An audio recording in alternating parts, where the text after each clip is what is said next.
ರಾಷ್ಟ್ರೀಯ ಗ್ರಂಥಪಾಲಕರ ದಿನಾಚರಣೆ. ಭಾರತದ ಪ್ರಸಿದ್ಧ ಗ್ರಂಥಪಾಲಕ ಹಾಗೂ ಗ್ರಂಥಾಲಯ ವಿಜ್ಞಾನಿ ಡಾಕ್ಟರ್ ಎಸ್.ಆರ್. ರಂಗನಾಥನವರ ಜನ್ಮದಿನದ ಸ್ಮರಣಾರ್ಥವಾಗಿ ಆಚರಿಸಲ್ಪಡುವ ರಾಷ್ಟ್ರೀಯ ಗ್ರಂಥಪಾಲಕರ ದಿನಾಚರಣೆಯನ್ನು ತುಂಬಾ ಅಚ್ಚುಕಟ್ಟಾಗಿ ಆಚರಿಸಲಾಯಿತು. ಶಾಲೆಯ ಗ್ರಂಥಪಾಲಕಿ ಶ್ರೀಮತಿ ಶಕುಂತಲಾ ಅವರು ಮಾತನಾಡಿ, ಗ್ರಂಥಪಾಲಕರ ಪಿತಾಮಹ ಎಂದು ಕರೆಯಲ್ಪಡುತ್ತಿರುವ ಡಾಕ್ಟರ್ ಎಸ್.ಆರ್. ರಂಗನಾಥನವರ ಜೀವನ ಮತ್ತು ಗ್ರಂಥಾಲಯದ ಬಗ್ಗೆ ಮಾಡಿದ ಅಧ್ಯಯನ ಕುರಿತು ಸವಿಸ್ತಾರವಾಗಿ ವಿವರಿಸಿದರು. ಶಾಲೆಯ ಕಾರ್ಯದರ್ಶಿ ಜಗನ್ನಾಥ್ ಆಲಂಪಲ್ಲಿ ಮಾತನಾಡಿ, ದೇಶದ ಮಹಾನ್ ನಾಯಕರುಗಳಾದ doctor BR. Ambedkar, Jawaharlal Nehru, Gandhiji, APJ Abdul Kalam ಮುಂತಾದವರೆಲ್ಲ ಪುಸ್ತಕಗಳನ್ನು ಓದಿಯೇ ಸಾಕಷ್ಟು ಸಾಧನೆ ಮಾಡಿದರು. ಆದ್ದರಿಂದ ಮಕ್ಕಳು ಪುಸ್ತಕ ಓದುವ ಹವ್ಯಾಸ ಬೆಳೆಸಿಕೊಳ್ಳಬೇಕೆಂದು ಮಕ್ಕಳಿಗೆ ತಿಳಿಸಿದರು. ಮುಖ್ಯೋಪಾಧ್ಯಾಯಿನಿ ಶ್ರೀಮತಿ ಪ್ರಿಯಾ ಕುಮಾರಿ ಶಾಲೆಯ ಗ್ರಂಥಾಲಯವನ್ನ ಮಕ್ಕಳು ಸರಿಯಾಗಿ ಉಪಯೋಗಿಸಿಕೊಂಡು ಗ್ರಂಥಪಾಲಕರಾದ ಶ್ರೀಮತಿ ಶಕುಂತಲಾ ಅವರ ಮಾರ್ಗದರ್ಶನದಲ್ಲಿ ಪುಸ್ತಕಗಳನ್ನು ಓದಬೇಕು ಎಂದು ತಿಳಿಸಿದರು. ಮಕ್ಕಳ ಪುಸ್ತಕಗಳ ಮಹತ್ವ ಕುರಿತು ವಿದ್ಯಾರ್ಥಿಗಳು ಕಿರುನಾಟಕವೊಂದನ್ನು ಪ್ರದರ್ಶಿಸಿದರು. ಕೊನೆಯಲ್ಲಿ ಶಾಲೆಯ ಗ್ರಂಥಪಾಲಕರಾದ ಶ್ರೀಮತಿ ಶಕುಂತಲಾ ಅವರನ್ನ ಸನ್ಮಾನಿಸಲಾಯಿತು. ಶಾಲೆಯ ಶಿಕ್ಷಕಿ ಭುವನೇಶ್ವರಿಯವರು ಕಾರ್ಯಕ್ರಮವನ್ನ ನಿರೂಪಿಸಿದರು ಮತ್ತು ಶಾಲಾ ಸಂಸತ್ತಿನ ವಿದ್ಯಾರ್ಥಿ ನಾಯಕರು ಕಾರ್ಯಕ್ರಮವನ್ನ ನಿರ್ವಹಣೆ ಮಾಡಿದರು. And myself Priya Banu. We are from class 7B section. Today we are going to present a book review on My Experiments with Truth by Mahatma Gandhi. Mahatma Gandhi, whose full name was Mohandas Karamchand Gandhi, was born on 2 October 1869.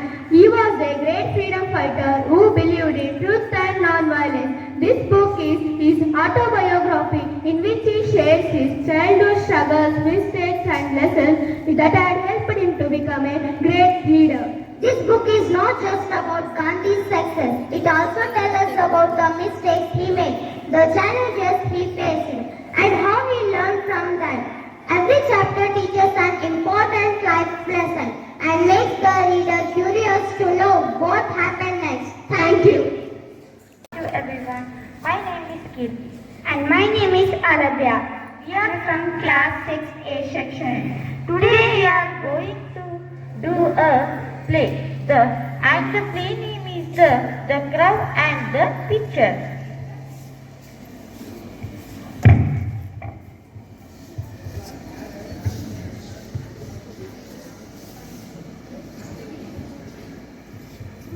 Once upon a time there was a thirsty crow.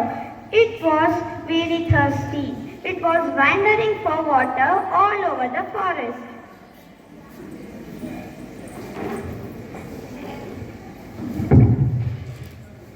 At last, he found a long pitcher in a garden. He put his bill into the water but couldn't reach the water because it was half filled with water. It tried to reach the water but couldn't get a sip. Suddenly, it saw some pebbles on the ground. He took one pebble in his bill and put in the jar. Soon the water was high enough. He drank the water to his heart's content and flew away happily. Thank you. Moral of the story is every problem has a solution. Thank you. Librarian's Day. Librarian means one who take care of books in library. Okay, his duty is not only to take care books, at the same time is the bridge between the people and the knowledge. Because library ಗ್ರಂಥಪಾಲಕ ಏನು ಹೇಳ್ತಾರಂದ್ರೆ ಸಾಕಷ್ಟು ಜನರಿಗೆ ಜ್ಞಾನದ ಅರ್ಜನೆಯಲ್ಲಿರ್ತಕ್ಕಂಥ ಪುಸ್ತಕಗಳನ್ನು ಬರೆಸ್ತಕ್ಕಂಥ ಕೆಲಸ ಮಾಡ್ತಕ್ಕಂಥವ್ರು librarian. ಇವತ್ತು ಏನಾಗಿದೆ ಅಂತ ಹೇಳಿದ್ರೆ ಮೊಬೈಲ್ ಬಂದ ಮೇಲೆ ಸಾಕಷ್ಟು ಜನ ಓದೋದನ್ನ ಹಿಂದಾಕಿದ್ದಾರೆ. ಆದರೆ ಒಂದು ಖಂಡಿತವಾಗಿ ನಾವು ಹೇಳ್ಬೋದು, ಯಾವುದೇ ತಂತ್ರಜ್ಞಾನ ಬಂದಾಗ್ಲೂ ಕೂಡ ಪುಸ್ತಕಗಳಿಗೆ ಇರ್ತಕ್ಕಂಥ ಬೆಲೆ ಯಾವತ್ತೂ ಕುಗ್ಗೋದಿಲ್ಲ. ಪುಸ್ತಕ ಅಷ್ಟು ನಾಲೆಜ್ ಅನ್ನು ಕೊಟ್ಟೇ ಕೊಡುತ್ತೆ. ಯಾಕಂದ್ರೆ ಪುಸ್ತಕದಲ್ಲಿ ಇರ್ತಕ್ಕಂಥವುಗಳು ನೈಜ ಘಟನೆಗಳು ನಮಗೆ ಕರೆಕ್ಟಾಗಿ ನೆನಪಿರ್ತವೆ.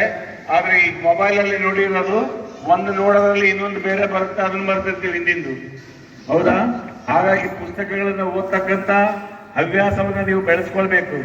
Okay, as you all know that last year we inaugurated library in our school. Really, I'm very happy that our librarian Shakuntala madam is maintaining library very well. Okay, as the librarian day today, in connection with librarians day, I request the headmistress to felicitate Shakuntala madam as she is librarian of our school. Thank you.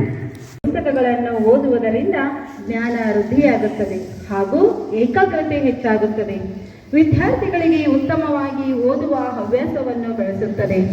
ಎಷ್ಟೋ ಜನ ಬಡ ವಿದ್ಯಾರ್ಥಿಗಳಿಗೆ ಓದುಗರಿಗೆ ಹಣ ಕೊಟ್ಟು ಪುಸ್ತಕಗಳನ್ನು ಕೊಳ್ಳಲು ಆಗೋದಿಲ್ಲವೋ ಅಂಥವರಿಗೆ ಈ ಗ್ರಂಥಾಲಯವೇ ಆಸರೆಯಾಗುತ್ತದೆ. ಇಂದಿನ ಡಿಜಿಟಲ್ ಯುಗದಲ್ಲೂ ಸಹ ಪುಸ್ತಕಗಳ ಮೌಲ್ಯ ಕಡಿಮೆ. ನಾವು ಗ್ರಂಥಾಲಯಗಳನ್ನು ಬಳಸಿ ನಮ್ಮ ಜ್ಞಾನವನ್ನು ಹೆಚ್ಚು ಮಾಡಿಕೊಳ್ಳೋಣ ಹಾಗೂ ಪುಸ್ತಕಗಳನ್ನು ಪ್ರೀತಿಸೋಣ ಎಂದು ಹೇಳುತ್ತೇನೆ. ನಂತರ ಜಗನ್ನಾಥ್ ಸರ್ ಹಾಗೂ ನನ್ನ ಗುರು ವೃಂದವೇ ಮತ್ತು ನನ್ನ ಮುದ್ದು ಮಕ್ಕಳೇ, ಎಲ್ಲರಿಗೂ ಇವತ್ತು ಮುಂಜಾನೆ ಶುಭಾಶಯಗಳನ್ನು ತಿಳಿಸುತ್ತಾ, ಇಂದು ನಮಗೆ ಒಂದು ವಿಶೇಷವಾದ ದಿನ. ಅದು ಏನು ಅಂತಂದ್ರೆ, ಇವತ್ತು ನಮ್ಮ ಭಾರತ ದೇಶದ ಗ್ರಂಥಪಾಲಕರಾದಂಥ ಡಾಕ್ಟರ್ SR ರಂಗನಾಥನ್ ಅವರು ಹುಟ್ಟಿದ ದಿನವತ್ತು. ಅವರು ಆಗಸ್ಟ್ 12, 1892ರಂದು ಇವರು ತಮಿಳುನಾಡಿನಲ್ಲಿ ಜನಿಸ್ತಾರೆ. ಇವರು ಒಬ್ಬ ಶ್ರೇಷ್ಠ ಗಣಿತ ತಜ್ಞರಾದರೂ ಕೂಡ ಇವರು ತಮ್ಮ ಅಪಾರವಾದ ಒಂದು ಹೆಚ್ಚಿನ ಒಂದು ಸಮಯವನ್ನು ಅವರು ಲೈಬ್ರರಿಗಾಗಿ ಅವರು ಕಳೆದಿರ್ತಾರೆ. ನಮ್ಮ ದೇಶದಲ್ಲಿ ಅಂದ್ರೆ ನಮ್ಮ ಭಾರತ ದೇಶಕ್ಕಾಗಿ ಅವರು ಒಂದು ಲೈಬ್ರರಿಗೆ